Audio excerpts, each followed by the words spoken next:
Good morning everyone and welcome back to this new edition of the daily analysis. Today is the tweet. Today is May 20th, 2025. It's just past 9 in the morning in Italy. And let's start by recapping what has happened at the beginning of this week. We started off a bit quietly, probably with a bit of scattered sales for, let's say, basically a bit of profit taking at certain levels, in my opinion. And then yesterday, well, the day began a good recovery, the result, of the Trump-Putin phone call, which apparently, for the post, then maybe if I manage to recover, I'll publish in the chat. In this post, basically, Trump says that the phone call went very well, that he also informed European leaders and, Zelensky himself about everything that was discussed with Putin. So negotiations are starting for a ceasefire and obviously eventually to bring an end, a sort of conclusion. A final point to this absurd war, along with everything that will follow.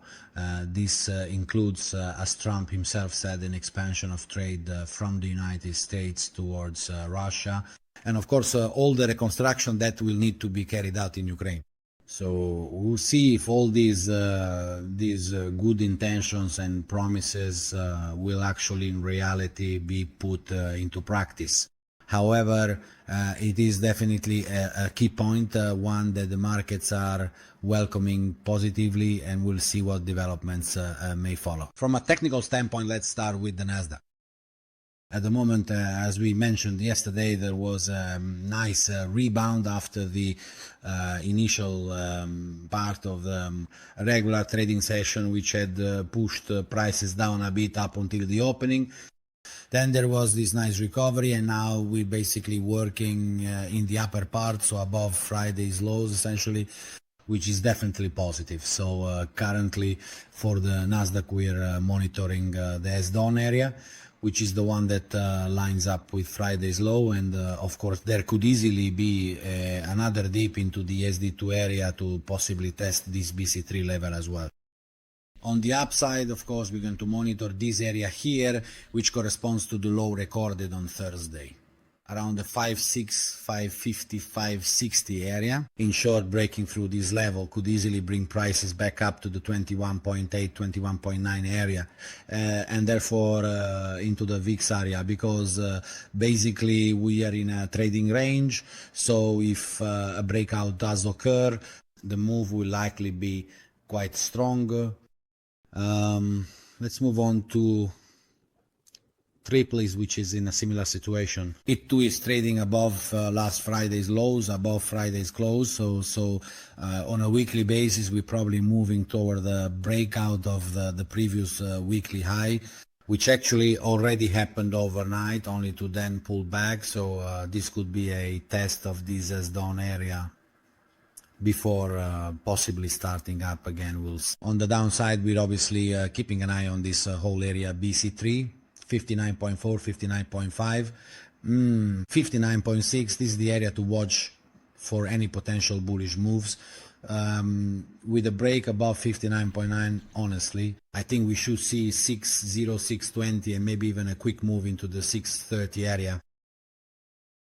In short, the movement could reach up to the VIX area. On the downside, we're monitoring this area. Perfect. Let's move on to the other two American futures, starting with the Dow Jones, which, also slipped a bit. But in my opinion, held up better than the Nasdaq and ES, even during that downward phase, which for us Europeans happened overnight. At the moment, it's actually performing even better on RSD0, so it hasn't even come close to touching S-Dawn yet, which in my opinion is definitely the key level to watch here as well. On the upside, we're keeping an eye on this area around 42.9, 42.950, 43,000 basically, also because it's a round number. If that level is clearly broken, it could easily push prices up to the 43.4, 43.5 area. On the downside, of course, as we mentioned, we are monitoring this area here. Let's take a look at the Russell.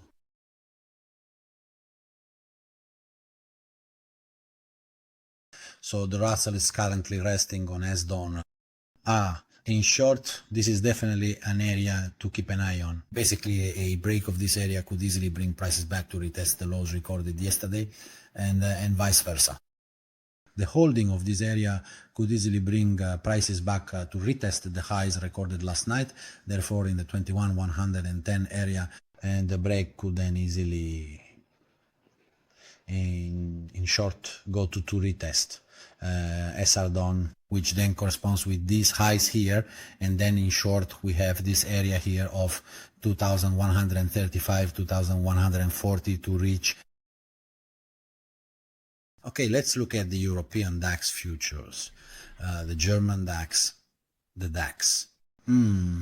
At the moment, it's working rather sparkling. The European indices continue, to grind out records yesterday too. The Lil DAX made another one, so a new all-time high. And at the moment it's working above between RD0 and RDON. So today too, a morning that's starting off rather brilliant. The market's only been open for 3 minutes. And basically on the upside, of course, we're going to monitor this RDON area, basically ignoring these spikes. So it could definitely lead to a test of RD2, the holding of RD0, and maybe we could even see a test of HV and SD0, which basically corresponds to this area here, but in my opinion, probably just for a test. However, if we look, it already did that this morning at 8. A nice test of the 24,000 area, which then corresponded to the previous size that I'm showing you here on the left. So holding this level could easily bring prices to the 24,250, 24,300 area. On the downside, of course, a break of 24,000 could easily lead prices to test 923,880. Let's move on to oil. Here it comes. At the moment, it's still anchored in this range, set by the opening at the start of the week. So, as you can see, there have been a few spikes downwards, a few spikes down and up, but basically we've stayed within the range. So I would definitely keep an eye on this range between 61.20 and 62.40. Basically a breakout on either side could lead to more intense and significant movements, both upward and of course downward. So as an upside target, obviously this area here around 63.50, 63.70 seems pretty clear to me. On the downside, the VIX area also looks like a rather clear destination, which corresponds to this low here and this area of this node. Definitely nice, around the 60.50 area. Let's move on to gold, which is holding this wave. Let me darken the chart a bit so you can see it better. So this is the wave we had drawn, which should complete this other downward wave. It has gone to test the downside 1, 2, 3 times. It's working a bit within pennant, let's say a bearish continuation pattern. So let's keep an eye on the upside at this level here, 3,253, 255, and on the downside let's monitor 3,183, 190, whose break could definitely trigger larger and more bearish moves. Let's logically look at the SPX as well. Here too, I've drawn yesterday. I marked this fourth wave, that is this retracement wave like the previous ones. Basically, it retraced halfway at the open more or less halfway, but then managed to recover. Well, we'll see anyway. I don't think it's the case just yet. We'll see if, well, we'll leave this, let's see. We can project it, maybe draw it out and keep it ready just in case. So if the movement does start, we still have a general idea of where another possible upward push could reach around 3,000, 6,205. Okay, with that in mind, let's take a look at Bitcoin.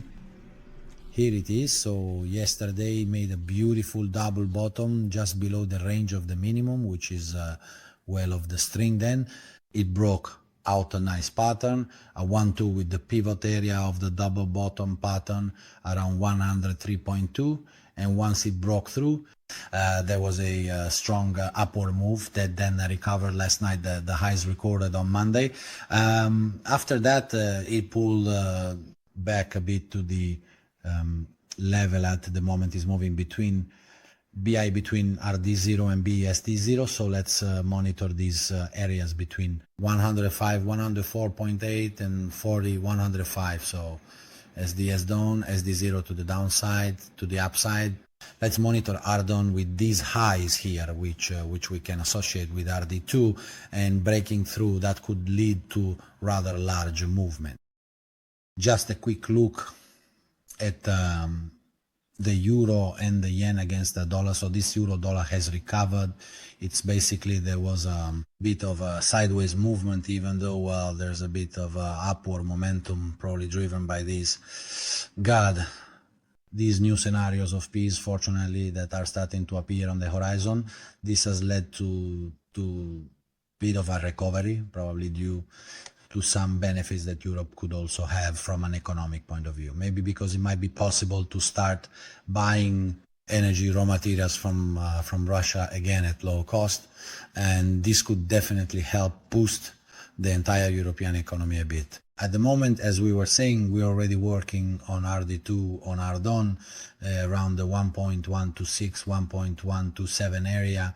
A breakout could easily bring prices back to the 1.13 area. So here then it gets interesting, because a breakout could give a nice boost to the bullish side. If, however, this doesn't happen, I believe we could probably see a new move down to the 1.118, 1.119, 1.12 area, which is this area here. As for euro, the dollar yen, on the other hand, is continuing a bit of a downward trend. Right now we're at we're around the 144 area, but the channel seems clearly bearish to me, precisely because there's a bit of a return to risk on sentiment, so it's tapering off, even though basically the carry trade on dollar yen is kind of over. We'll see if they manage to find the strength to push back, but I think that this area here, 143.7, 144, is quite an important support level. Perfect. With that said, we've reached the end of this daily analysis. As always, I invite you to leave a like on the video, follow me on social media, and we'll catch up later in the chat. Thank you all for your attention.